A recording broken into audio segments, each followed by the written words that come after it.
25 জন রাজা, কিন্তু কোনো সেনাপতি নেই। এই আত্মঘাতী জেদ কি 2029-এর মহাযুদ্ধে বিরোধীদের আরো একটা বড় মহাশোষণের দিকে ঠেলে দিচ্ছে? এসি ঘরে ড্রয়িং রুম পলিটিক্স নাকি রাজপথের রক্ত? কোন রাস্তায় লুকিয়ে আছে রাহুল গান্ধীর রাজনৈতিক ভবিষ্যৎ? মোদী বিরোধী জোট কি সেনাপতিহীন ফৌজ, নাকি এটাই রাহুল গান্ধীর কাছে 2029-এর শেষ বাজি? নমস্কার, আমি স্নেহা মুখার্জি আর দৈনিক সংবাদ অনলাইনে আপনারা দেখছেন খবরের পেছনের খবর। আজকের সোজা, কঠিন আর সবচেয়ে বড় প্রশ্নটা দিয়ে শুরু করি। নরেন্দ্র মোদীকে যদি হারাতে হয় তবে কি বিরোধী জোটকে এখনই রাহুল গান্ধীকে নিজেদের একমাত্র সেনাপতি বলে ঘোষণা করতে হবে? এই যে বিনা সেনাপতিতে যুদ্ধ জেতার জেদ, এটা কি 2029 সালে বিরোধীদের আরো একটা বড় পরাজয়ের দিকে ঠেলে দিচ্ছে না? সম্প্রতি দিল্লির বুকে ঘটে গেল বিরোধী শিবিরের 25টি দলের এক হাই প্রোফাইল বৈঠক। যখন অনেকেই ভাবছিলেন ইন্ডিয়া জোট আইসিইউতে চলে গেছে, ঠিক তখনই এই বৈঠক। খুব যে কোনো বিপ্লবী সিদ্ধান্ত হয়েছে তা কিন্তু নয়, তবে হ্যাঁ, সংসদ থেকে রাস্তা আন্দোলনের একটা যৌথ ব্লুপ্রিন্ট তৈরি হয়েছে। ঠিক হয়েছে প্রতি 2 মাসে একবার করে বৈঠক হবে। ভোটে কারচুপির অভিযোগে ভারতের প্রধান বিচারপতিকে যৌথ চিঠি পাঠানো হবে। আর বেকারত্ব, মূল্যবৃদ্ধির মতো 5টি বড় ইস্যুতে মোদী সরকারের বিরুদ্ধে তৈরি হবে আন্দোলনের রূপরেখা। কিন্তু আসল প্রশ্নটা তো অন্য জায়গায়। এই জোট কি শেষ পর্যন্ত লড়াইটা টেনে নিয়ে যেতে পারবে? বিরোধীদের কি এখন কংগ্রেসকেই নিজের প্রধান অক্ষ বানাতে হবে? আর রাহুল গান্ধীকে নেতা, এখানেই লুকিয়ে আছে আসল রাজনৈতিক টুইস্ট। ওপরে ওপরে দেখলে মনে হবে বিরোধীরা বুঝি রাহুল গান্ধীকে নেতা মানতে দ্বিধাবোধ করছে, কিন্তু একটু গভীরে গিয়ে বিশ্লেষণ করলেই বুঝবেন কাগজে কলমে ঘোষণা না করলেও মমতা বন্দ্যোপাধ্যায়, অখিলেশ যাদব কিংবা তেজস্বী যাদবরা ইশারায় একটা কথা পরিষ্কার করে দিয়েছেন। এই জোটের মূল চালিকা শক্তি হবে কংগ্রেসই। আর জোটের ব্যাটন যদি কংগ্রেসের হাতে থাকে তবে সেনাপতির আসনটা যে রাহুল গান্ধীর তা বুঝতে রকেট সায়েন্স লাগে না। 2024-এর আগে জোটের তুলনায় এই সমীকরণটা এখন অনেক বেশি স্পষ্ট, কিন্তু এখানে একটা মস্ত বড় গলদ রয়ে গেছে। জোট নেতারা বললেন আমরা এখন থেকে প্রতি 2 মাস অন্তর বৈঠকে বসবো। কি মনে হচ্ছে নিয়মিত বৈঠকের বার্তা দিয়ে বিরোধীরা হাওয়া তৈরির চেষ্টা করছে? কিন্তু রাজনীতিতে 2 মাস মানে অনন্তকাল। এখন জুনের চড়া গরম, আর পরের বৈঠক যখন হবে ততদিনে অগস্টের বর্ষা। দেশের রাজনীতিকে কোথায় নিয়ে যাবে কেউ জানে না। এই ঢিমে তালের রাজনীতি দিয়ে কি 24 ঘন্টার নির্বাচনী মেশিনারি নরেন্দ্র মোদী আর বিজেপিকে টেক্কা দেওয়া সম্ভব? রাজনীতিতে একটা বহুল প্রচলিত তত্ত্ব আছে, ভ্যানগার্ড অফ দ্য মুভমেন্ট। সহজ ভাষায় বললে, যে কোনো বড় বিপ্লব বা আন্দোলনকে সফল করতে গেলে একটা অগ্রগামী ছোট দলকে সামনে থাকতেই হয়, যারা পুরো ভিড়টাকে সঠিক একটা দিশা দেখাবে। এই তত্ত্বের প্রবক্তা হলেন ভ্লাদিমির লেনিন। লেনিন বিশ্বাস করতেন শুধু ক্ষোভ বা অসন্তোষ থেকে সাধারণ শ্রমিক কৃষকেরা নিজেরা কোনোদিন একটা বড় বিপ্লব সফল করতে পারে না। তারা বড়জোর নিজেদের বেতন বাড়ানো বা কাজের পরিবেশ উন্নত করার মতো ছোটখাটো দাবি নিয়ে আন্দোলন করতে পারে, কিন্তু পুরো শাসন ব্যবস্থা উল্টে দিতে গেলে দরকার একটি সুসংগঠিত, শৃঙ্খলিত এবং আদর্শগতভাবে পরিপক্ক অগ্রগামী দল, যারা হবে ভ্যানগার্ড। এই ভ্যানগার্ড দলটার কাজ হবে আন্দোলনের চালিকা শক্তি হয়ে সাধারণ মানুষকে দিশা দেখানো। 1917 সালের রুশ বিপ্লবের সময় লেনিনের বলশেভিক পার্টি ঠিক এই ভ্যানগার্ডের ভূমিকাটাই পালন করেছিল। কিন্তু আমাদের ইন্ডিয়া জোটের সমস্যাটা ঠিক উল্টো। কিন্তু এখানে 25 জন রাজা, কিন্তু সেনাপতি কেউ নেই। এখানে কোনো ভ্যানগার্ড নেই। রাষ্ট্রীয় শাসকদের 24 ঘন্টার নির্বাচনী বুথ মেশিনারিকে হারাতে গেলে আপনি 2 মাস এসি ঘুরে অপেক্ষা করতে পারেন না। এই 2 মাসে ভারতের রাজনীতি ওলট পালট হয়ে যেতে পারে। তাহলে বিরোধীদের করণীয়টা কি? সমাধান তো একটাই, ফাস্ট ট্র্যাক ডিসিশন মেকিং। বিরোধীদের উচিত আগামী 1 সপ্তাহের মধ্যে 3, 5 কিংবা 7 জন হেভি ওয়েট নেতাকে নিয়ে একটা ছোট পলিট ব্যুরো বা কোর কমিটি বানিয়ে ফেলা। এই কমিটি পুরো 25টি দলের প্রতিনিধি হিসেবে কাজ করবে। এদের কাজ হবে প্রতিদিন সকালে নিজেদের মধ্যে কথা বলা, দেশের জ্বলন্ত ইস্যুগুলোকে তাৎক্ষণিক অ্যাকশন প্ল্যান তৈরি করা এবং সোশ্যাল মিডিয়া থেকে রাজপথ সব জায়গায় সরকারকে একযোগে কোণঠাসা করা। 25 জন নেতাকে নিয়ে ডিনার টেবিলে বসে সিদ্ধান্ত নেওয়ার দিন শেষ। এখন চাই দৈনন্দিন স্ট্র্যাটেজি। সামনে কিন্তু মস্ত বড় পরীক্ষা।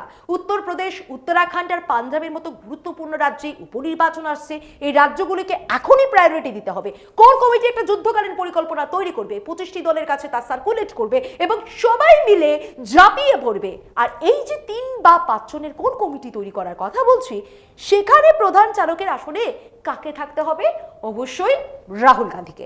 যেহেতু কংগ্রেসই এই জোটের মূল মেরুদণ্ড, তাই রাহুল গান্ধীকে সামনে থেকে লিড তো করতেই হবে। তিনি পর্দার আড়ালে থাকতে চলবে না, তাকে স্পটলাইটে আসতে হবে। রাহুল এই অগোছালো জোটকে ডিসিপ্লিন ফোর্সে পরিণত করতে পারলেই অর্ধেক কাজ শেষ। সোজা কথায় আসি, আজ ভারতের জাতীয় রাজনীতিতে নরেন্দ্র মোদীর চোখের দিকে চোখ রেখে কথা বলার ক্ষমতা আর কার আছে? সংসদে হোক বা সংসদের বাইরে একমাত্র রাহুল গান্ধী সেই সাহস দেখাচ্ছেন, আর এটাই বাস্তব, এতে কোনো দ্বিমত থাকতে পারে না। সাম্প্রতিক নিট বা সিবিএসইর প্রশ্ন ফাঁস কেলেঙ্কারির কথাই ধরুন, যখন লক্ষ লক্ষ ছাত্রছাত্রীর ভবিষ্যৎ অন্ধকারের মুখে, তখন দেশের রাস্তায় নেমে লাঠি খাচ্ছে কারা? কারা হজম করছে পুলিশের জলকামানার টিয়ার গ্যাস? একমাত্র কংগ্রেসের ছাত্র সংগঠন এনএসইউআই। কিন্তু বাকিরা, তারা কোথায়? উত্তরপ্রদেশে কি নিট বা সিবিএসইর কোনো পরীক্ষার্থী নেই? সমাজবাদী পার্টির কটা কর্মী ছাত্রদের পাশে দাঁড়িয়ে রাস্তায় নেমেছেন। বিহারে তেজস্বী যাদব তো টকবগে যুবক। এই ছাত্র আন্দোলনের ইস্যুটা তো ওর লুফে নেওয়া উচিত ছিল। বিহার থেকে তোলপাড় করা আন্দোলন শুরু করা উচিত ছিল। বিহারেও কি সিবিএসইর ছাত্র নেই? তাহলে এরা সবাই মুখ বুজে বসে আছেন কেন? তাদের হাত পা কে বেঁধে রেখেছে? এদের কি যত প্রতিবাদ শুধু টুইটারে? তারপর আপনারা এসি ঘরে বসে ইন্ডিয়া জোটের বড় বড় জ্ঞান দেবেন? তো বিজেপি আড়ালে বসে হাসবে না তো কি ভয় পাবে? রাজনীতি এইভাবে চলে না।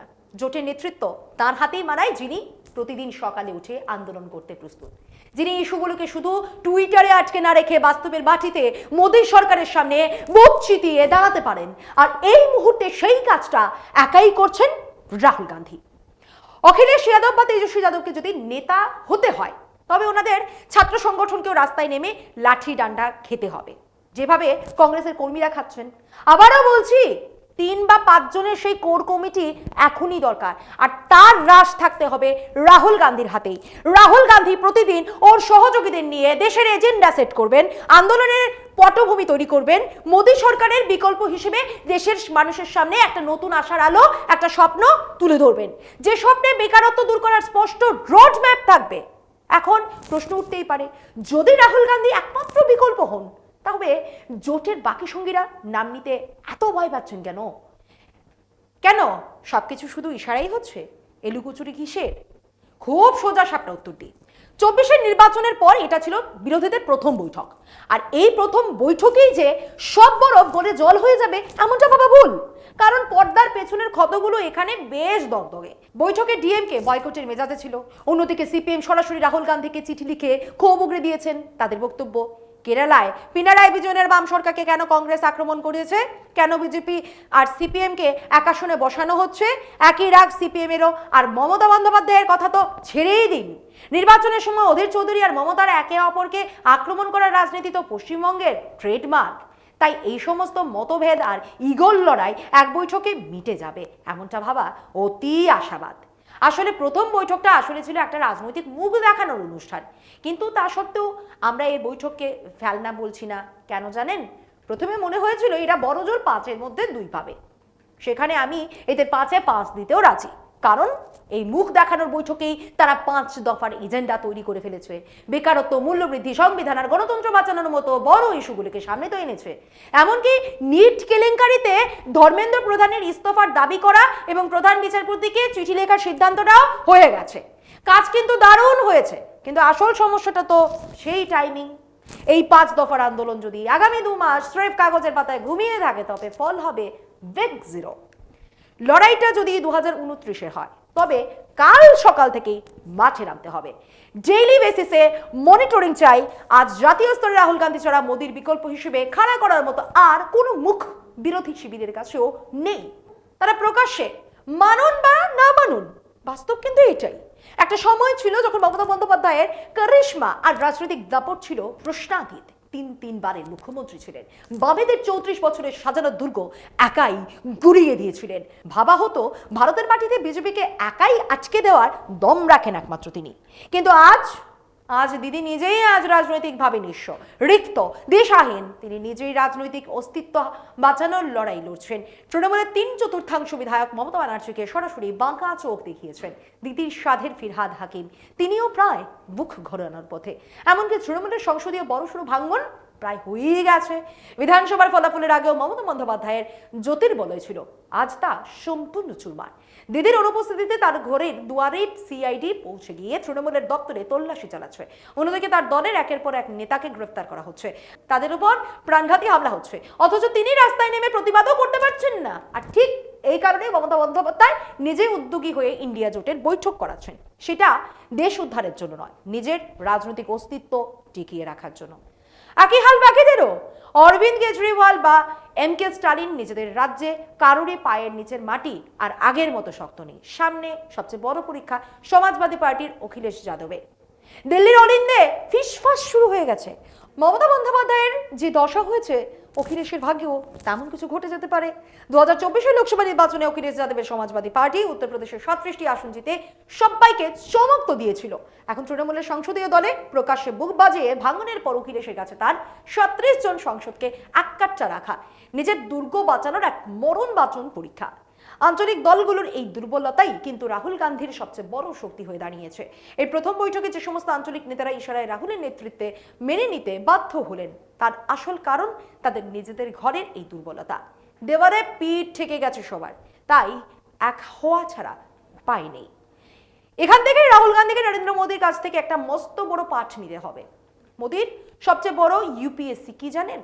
মোদী একটা জিনিস খুব ভালো বোঝেন, রাজনীতিতে শেষ কথা বলে ক্ষমতা। ক্ষমতা থাকলে আপনার রাজনীতি জলজল করবে, না থাকলে আপনি কানাকড়ি। সেই ক্ষমতা ধরে রাখার জন্য মোদী যে কোনো স্তরে যেতে পারেন। ক্ষমতা দখলের জন্য যদি চরম আগ্রাসন দেখাতে হয়, মোদী দেখাবেন। আবার দরকার পড়লে শরিকদের পা ধরতেও তার দ্বিধা নেই। মোদী হলেন চরম বাস্তববাদী। ক্ষমতা ধরে রাখতে মোদী কি কি করতে পারেন সেই তালিকাও বেশ দীর্ঘ। দরকার পড়লে কেন্দ্রীয় এজেন্সির ব্যবহার, শরিকদের ভাঙানো, আবার ক্ষমতার স্বার্থে তাদেরই অতিরিক্ত আসন ছেড়ে দেওয়া, মোদী সব করতে পারেন। একেই বলে রাজনীতির রিয়েল পলিটিক্স। মোদী শাহের নীতি জলের মতো স্পষ্ট, জিততে হলে লড়বো, দরকার হলে সমঝোতা করব, আর প্রয়োজন পড়লে দলও ভাঙবো। আর ঠিক এই গুণটাই রাহুল গান্ধীকে রপ্ত করতে হবে নরেন্দ্র মোদীর কাছ থেকে। রাহুলকে যদি 2029-এর যুদ্ধ জিততে হয়, তবে শুধু বড় বড় ভাষণ দিলে চলবে না, মোদীর মতো রিয়েল পলিটিক্স রাজনীতি করতে হবে। তামিলনাড়ুতে যদি স্টালিনের ডিএমকে আর অভিনেতা বিজয়ের নতুন দলের মধ্যে সমীকরণ তৈরি করতে হয়, রাহুলকে নিজে উদ্যোগী হতে হবে। সিপিএম যদি একটু অসন্তুষ্ট থাকে, রাহুল গান্ধীর উচিত এখনই গাড়ি চড়ে সোজা সিপিএম পলিট ব্যুরোর নেতা এম.এ. বেবির বাড়ি চলে যাওয়া। একইভাবে রাহুলকে কেজরিওয়ালের সঙ্গে বসতে হবে, একটা স্পষ্ট বোঝাপড়ায় আসতে হবে। পাঞ্জাবে আমরা একে অপরের বিরুদ্ধে লড়বো, কিন্তু গুজরাট আর গোয়াতে বিজেপির বিরুদ্ধে একজোট হয়ে ঝাঁপাবো। কারণ বিরোধীরা যদি আলাদা আলাদা লড়ে, তবে মোদীর বিজেপিকে কোনোদিনই ব্যাকফুটে ফেলা সম্ভব নয়। একইভাবে পশ্চিমবঙ্গে বিজেপিকে রুখতে মমতা বন্দ্যোপাধ্যায়, বামফ্রন্ট আর কংগ্রেসকে এবার একজোট হতেই হবে।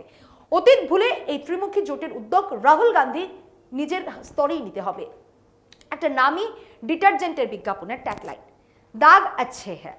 রাজনীতিতেও এই দাগ কিন্তু ভালো। আজকের এই রাজনৈতিক ক্ষতটা বিরোধীদের জন্য আসলে একদিক থেকে ভালোই হয়েছে। দেখুন, পরিসংখ্যান কখনো মিথ্যে তো বলে না। 2024 সালের নির্বাচনে বিরোধী জোট একদম শেষ মুহূর্তে তড়িঘড়ি করে একজোট হয়েছিল, তাতেই ম্যাজিক দেখুন। বিজেপির আসন 303 থেকে কমে 240-এ এসে আটকে গেল। পাটিগণিতের হিসেব ধরলে আজ দেশ জুড়ে বিপুল প্রচারের পরও বিজেপির ঝুলিতে ভোট মাত্র 36%। এর মানেটা কি? এর মানে খুব পরিষ্কার, এই দেশের 64% মানুষ নরেন্দ্র মোদী বা বিজেপিকে ভোট দেননি। এই বিশাল 64% বিরোধী ভোটকে যদি এক ছাতার তলায় আনা যায়, তবে 2029-এর লড়াইয়ে বিজেপি খড়কুটোর মতো উড়ে যাবে। তার জন্য শুধু পুরনোদের ধরে রাখা নয়, নতুন শরিকও খুঁজতে হবে। মোদী সরকারের বর্তমান অবস্থাটা খুব সুবিধার নয়। চারদিকে যেন একটা গোলক ধাঁধায় ফেসে গেছে সরকার। অর্থনীতি হোক বা বেকারত্ব, তরুণ প্রজন্মের ক্ষোভ হোক বা নিট সিবিএসসির পৃষ্ঠফাঁস কেলেঙ্কারি, সরকারের কাছে কোনো সদুত্তর নেই। আন্তর্জাতিক মঞ্চ চাপ বাড়ছে, ট্রাম্পের ট্যারিফ নীতি কিভাবে সামলাবেন, এলপিজি বা জ্বালানি তেলের দাম কিভাবে নিয়ন্ত্রণ করবেন, তা নিয়ে দিল্লির অলিন্দে এখন চরম অস্বস্তি। সরকার যখন এভাবে ব্যাকফুটে, বিরোধীদের সামনে তখন সুবর্ণ সুযোগ। দিল্লির এসি ঘরে বসে বিশ্ব রাজনীতি বা যুদ্ধের অজুহাত দেওয়া খুব সহজ, কিন্তু সাধারণ মানুষকে আপনি কি বোঝাবেন? যে লোকটা মাসে 10 থেকে 15 হাজার টাকা আয় করে, যার 3 থেকে 4 হাজার টাকা ঘর ভাড়ায় চলে যায়, আর বাকি 7 থেকে 8 হাজার টাকা সংসারে টানতে কালঘাম ছোটে, সে কি আপনার যুদ্ধের গল্প শুনবে? আমজনতা তো সোজা কথা বোঝে। আমরা আপনাদের ভোট দিয়ে মসনদে বসিয়েছি, আমাদের সস্তায় তেল গ্যাস দিন, পেট ভরে খেতে দিন। আজ সেই ক্ষোভটাই কিন্তু ধিকি ধিকি চলছে। শুধু দেশের ভেতরে নয়, বিদেশ নীতিতেও আজ সরকার কোণঠাসা। সাধারণ মানুষ রোজ দেখছে কিভাবে ডোনাল্ড ট্রাম্প একের পর এক বাণিজ্যের হুঁশিয়ারি দিয়ে মোদীকে কূটনৈতিকভাবে অস্বস্তিতে ফেলছেন, অপমান করছেন। আর ঠিক এই রণক্ষেত্রেই লুকিয়ে আছে রাহুল গান্ধীর 2029-এর ভাগ্য। খুব স্পষ্ট ভাষায় কাটছাঁট না করে বলছি, যতক্ষণ না রাজপথে নেমে রাহুল গান্ধীর মাথা ফাটবে, যতক্ষণ না ওর পায়ে প্লাস্টার চলবে, ততক্ষণ 2029-এ দিল্লির সিংহাসনে রাস্তা ওর জন্য খুলবে না। হ্যাঁ, রাজনীতি এতটাই রুক্ষ, এতটাই রূঢ়, এতটাই বাস্তব। জনগণ ড্রয়িং রুমের রাজনীতি আর প্রেস কনফারেন্স দেখে আর বিশ্বাস করে না। যখন দেশের মানুষ দেখবে যে এই দেশের 1 নম্বর বিরোধী নেতা তাদের রুটি রুজির জন্য বেকারত্বের বিরুদ্ধে লড়াই করতে গিয়ে পুলিশের লাঠি খাচ্ছেন, ওর মাথায় রক্ত ঝরছে, পায়ে প্লাস্টার বাঁধতে হচ্ছে, তখনই আমজনতার মনে সেই অটুট বিশ্বাসটা তৈরি হবে। মানুষ বুঝবে এই লোকটা শুধু ভোটের রাজনীতি করতে আসেননি, আমাদের জন্য রক্ত দিতেও তৈরি। উপসংহারে বলি, 2029 সালে লোকসভা নির্বাচন এখনো দূরে মনে হতে পারে, কিন্তু লড়াইয়ের ময়দান এখনই তৈরি হচ্ছে। রাহুল গান্ধী যদি এই ক্ষয়িষ্ণু আঞ্চলিক দলগুলোকে একসুতোয় বেঁধে ইগো সরিয়ে নিজে অগ্রণী ভূমিকা নিতে পারেন, তবে 2029-এ খেলা ঘুরবে। তা না হলে মোদীর নির্বাচনী মেশিনারির সামনে বিরোধীদের এই তাসের ঘর ভেঙে কতটা ঘুরিয়ে যাবে হয়তো তা আমরা অনুমানই করতে পারছি না। ভালো থাকুন, সচেতন থাকুন, প্রশ্ন করতে ভুলবেন না। আজ এ পর্যন্তই। এমন আরো বিষয় জানতে অবশ্যই চোখ রাখুন দৈনিক সংবাদ অনলাইনের পর্দায়। লাইক, কমেন্ট আর শেয়ার করুন। দেখতে থাকুন দৈনিক সংবাদ, শুধু নামই যথেষ্ট।